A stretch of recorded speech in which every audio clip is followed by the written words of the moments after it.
Good morning, I'm Nova Blake, and this is your complete political briefing for Saturday, April 4th, 2026. Iran shoots down 2 United States military aircraft in a single day as the Trump administration releases the largest Pentagon budget request in American history. Let's get into it, but before starting, please subscribe this channel for daily morning updates at 6:30 a.m., starting with the top stories from across the American political landscape. Iran shot down 2 United States military aircraft on Friday in the most significant escalation of the air war to date. An American F-15 fighter jet was downed over Iran, with a search and rescue operation launched for 2 crew members, one of whom was recovered while the second remains missing as of this broadcast. Separately, an A-10 Thunderbolt aircraft was also struck by Iranian forces near the Strait of Hormuz, though that pilot successfully ejected from Iranian airspace and was rescued. It marks the first time American jets have been lost in combat since Operation Epic Fury began 35 days ago. Support in Congress for a war powers resolution to end the Iran conflict is building momentum heading into the spring recess. The House effort to constrain presidential war authority is gaining steam after a month of rising gas prices, military casualties, and administration officials failing to articulate a clear endgame. House Minority Leader Hakeem Jeffries said Democrats are determined to win the next war powers vote when Congress returns from recess, and several Democrats who previously voted against such a resolution have now announced they intend to switch their votes. A lone Republican senator broke with his party Friday to publicly call for ending American military operations in Iran without a formal congressional declaration of war. The senator argued that the constitutional authority to declare war rests with Congress and that the administration had gone beyond its authority. His remarks represent a rare fracture in Republican unity around the Iran campaign and add to the institutional pressure on Speaker Mike Johnson and Senate Majority Leader John Thune to bring the conflict before a floor vote when Congress reconvenes. Senator Mitch McConnell joined Democrats this week to publicly defend United States membership in the North Atlantic Treaty Organization, pushing back directly against President Trump's statements that he is strongly considering withdrawing from the alliance. McConnell called the alliance indispensable to American national security. His position reflects growing bipartisan alarm on Capitol Hill over the prospect that the president could move to unilaterally exit an alliance the United States helped found in 1949. The House remains deadlocked over a path to end the Department of Homeland Security shutdown, now the longest agency funding lapse in American history at 49 days. House Republicans are seeking to add money for immigration and customs enforcement back into the Senate-passed funding measure before accepting it, a condition that Senate Democrats and the Senate majority have said would restart the impasse from scratch. Both chambers are on a 2-week recess with no emergency session currently planned. Senate Democrats pressed the Treasury Department this week over its decision to place President Trump's signature on United States currency, a first for a sitting president. Senators demanded an explanation for the policy change, questioning whether it represented an appropriate use of federal authority over the nation's monetary symbols. The Treasury had announced in late March that Trump's signature would appear on dollar bills, framing the decision as part of celebrations surrounding the country's 250th anniversary. Pam Bondi, fired Thursday as Attorney General after 14 months in office, still faces a congressional subpoena and may be required to testify under oath before the House Oversight Committee in 2 weeks. Democrats and Republicans on the committee said the firing does not extinguish Congress's legal authority to compel her testimony about her handling of files related to the Jeffrey Epstein investigation. House Oversight Ranking Member Robert Garcia made clear that subpoena obligations do not disappear alongside a cabinet position. The Senate's most senior Republican appropriator, Senator Susan Collins of Maine, publicly knocked the White House budget proposal Friday for its deep cuts to domestic spending. Collins, who faces a competitive re-election this fall, said the cuts go too far and warned they would face significant resistance in the upper chamber. Her comments are notable as they signal that the administration's record defense budget request will face pushback even from within the Republican majority. Italian Prime Minister Giorgia Meloni, one of Donald Trump's closest European allies, publicly stated Friday that she disagrees with the president's criticism of European nations over the Iran war. Speaking from Saudi Arabia, where she traveled to secure energy supplies for Italy, Meloni said that when Italy disagrees with the United States, it must say so, adding that on this matter, it does disagree.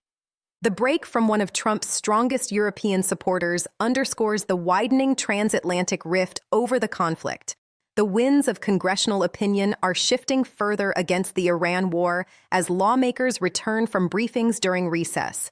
A growing number of House Democrats who supported the administration's initial Iran strikes are now saying the mission's stated goals, degrading Iran's missile capability and preventing nuclear weapon development, have been achieved, and that continuing the war without congressional authorization is no longer justifiable. The House is expected to force a war powers vote within days of reconvening. Now turning to Washington and the latest actions from the current administration. Here are 10 significant developments from the administration this week. President Trump released his fiscal year 2027 budget request Friday, seeking $1.5 trillion in defense spending, the largest Pentagon budget in American history. The proposal represents a 42% increase from 2026 funding levels, totaling an additional $445 billion. The White House said $1.1 trillion would flow through regular appropriations, while the remaining $350 billion would be sought through the budget reconciliation process, which can pass with only a simple majority in the Senate. The 2027 budget proposal would simultaneously cut non-defense spending by $73 billion, or roughly 10%, across domestic programs.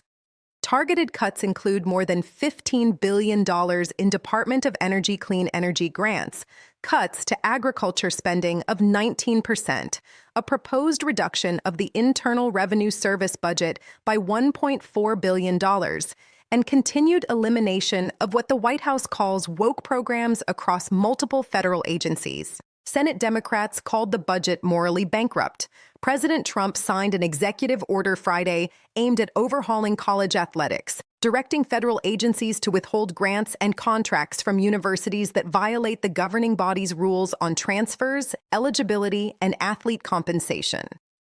The order establishes a 5-year maximum participation window for college athletes, limits undergraduate transfers to one without a waiting period, and calls for a national registry of student athletes. Schools that fail to comply risk losing federal funding under the order, which takes effect on August 1, 2026. The Department of Justice's Office of Legal Counsel released an opinion concluding that the 1978 Presidential Records Act is unconstitutional and that a president is not legally required to comply with it. The opinion, authored by Assistant Attorney General T. Elliott Gazer, argues that Congress cannot constitutionally expropriate presidential papers and that the historical practice of voluntary accommodation between the branches, not enforceable law, governed how records were handled before the Watergate era. The opinion does not carry the force of law, but provides a legal roadmap for the administration. Acting Attorney General Todd Blanche stated publicly Friday that the Epstein files matter should not be a part of anything going forward at the Justice Department, signaling a clean break from his predecessor Pam Bondi's troubled tenure on the issue.